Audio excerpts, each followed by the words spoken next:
Programmadan qulay foydalanish uchun sozlamalarga kirib, o'zingiz uchun programmani sozlab oling. Sozlamalarga kirishimiz uchun tepadagi shu knopkani bosamiz.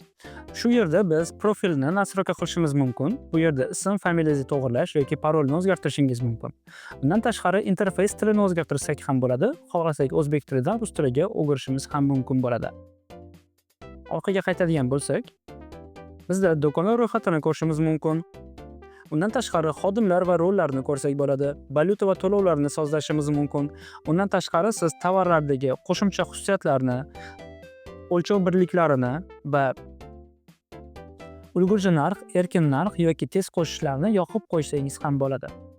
Odatda bu sozlamalar standart holatda sizga sozlangan holatda keladi. Undan qo'shimchasiga siz uskunalarni ham qo'shishingiz mumkin. Agar sizda qo'shimcha chek qurilmalari bor bo'lsa, bemalol qo'shib olish imkoniyatingiz bo'ladi.